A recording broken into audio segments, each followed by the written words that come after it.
pengobatan tradisional itu yang bahannya dari rempah-rempah, resep-resep tradisional nenek moyang kita, misalnya batangeh, itu kayak akan rempah-rempah yang khasiatnya luar biasa. Jadi seperti itulah sebetulnya kekuatan luar biasa dari rempah yang dipunyai oleh Indonesia ini. Oke Bu, rencana kegiatan ini apakah hanya saat ini saja atau akan berlanjut ke depannya? Bisa diceritakan? Kalau secara keseluruhan, rempah ini akan dilaksanakan setiap tahun, dan ya kalau bisa tidak hanya setiap tahun tapi setiap saat. Karena rempah sebenarnya kita harus menyadari bahwa kekuatan rempah menjadi salah satu komoditas dunia ini mengangkat nama Indonesia ke dunia internasional.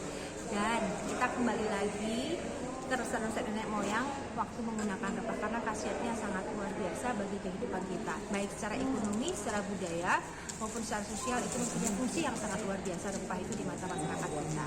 Jadi kita juga jangan melupakan rempah, jangan melupakan resep tradisional karena budaya-budaya dari luar kan sudah mulai bermunculan.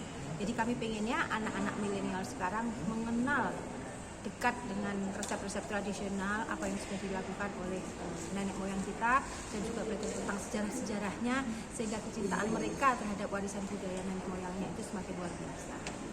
Oke Bu, terakhir Bu, tentang kegiatan Pusaka Jalur Rempah saat ini Bu, itu pesertanya dari mana saja Bu? Pesertanya dari Dinas Kebudayaan atau dinas yang membawahi kebudayaan seluruh Provinsi Sumatera Barat, kemudian pelaku budaya, seniman, termasuk seniman yang terlibat di dalam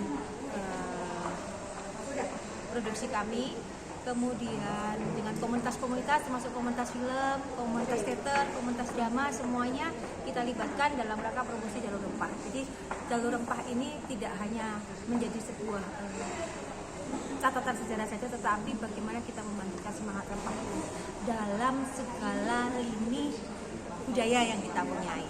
Jadi ada beberapa kayak kemarin tadi malam itu ada pertunjukan teater, tadi pertunjukan film, kemarin seminar terkait dengan pengobatan tradisional, dan masih banyak lagi sebetulnya konten-konten visual yang sudah kami produksi yang tujuannya adalah gerakan bersama untuk mencintai rempah Indonesia.